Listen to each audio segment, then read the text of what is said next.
When the Dranthai first arrived, it was like something out of a Sci-Fi movie.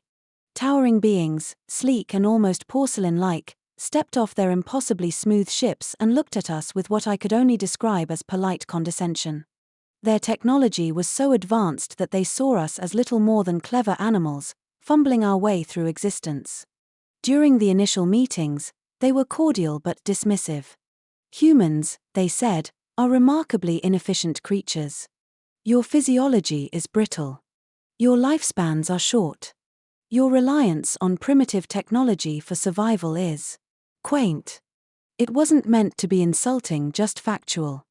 And honestly, compared to their regenerative abilities and their near-immortal cellular structure, we did seem fragile. Their bones were more like organic steel, their bodies immune to most forms of damage or disease. If they fell, they got up. If they got cut, they healed in seconds. They didn't understand pain as we do. They didn't understand us. The turning point came during a joint research expedition. A group of Dranthai scientists, accompanied by human engineers and workers, were studying tectonic activity at an unstable site deep in the Andes. It was supposed to be routine, just a data-gathering mission. That is, until the tremors started.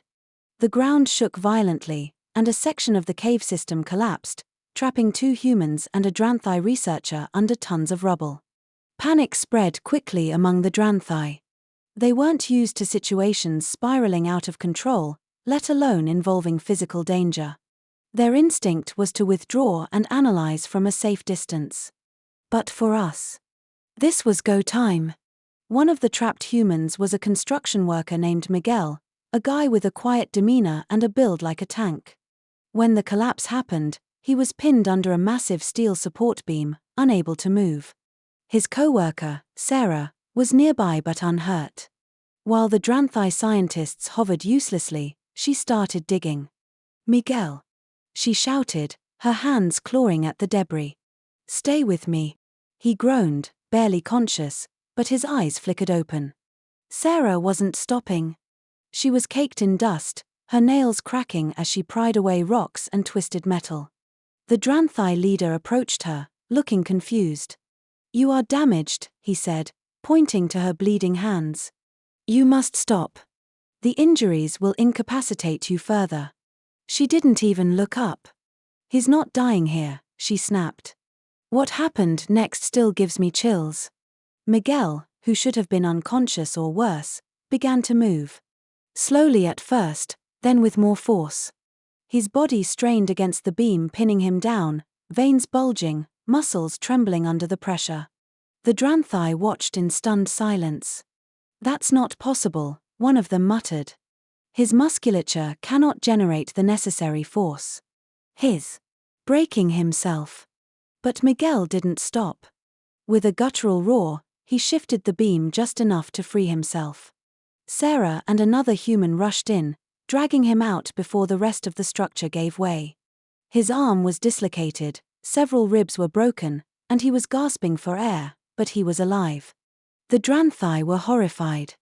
"You are injured beyond functional capacity," their leader said, staring at Miguel as if he were some bizarre anomaly.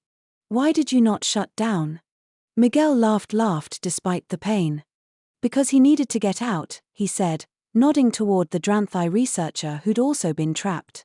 "And I wasn't leaving anyone behind."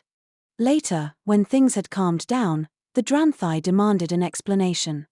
They wanted to know how a species as fragile as ours could push past pain, exhaustion, and what should have been physical limits. That's when Sarah gave them a crash course in adrenaline. "It's like a switch," she explained. "When we're in danger or someone we care about is, our bodies flood with hormones that make us stronger, faster, more focused. It's not permanent, it's not pretty, but it kicks in when it matters most." The Dranthai were fascinated. "But this adrenaline, it causes harm to your system," one said. "Why would your evolution prioritize such a dangerous mechanism?" Sarah shrugged. "Because sometimes surviving isn't enough. Sometimes you need to save others, too." In the following days, the Dranthai's tone toward humanity changed. They no longer spoke of us as fragile but as something they didn't entirely understand, something they respected. Weeks later, the Dranthai leader admitted to me in private, "You humans are unique. Your ability to endure, to push past limits.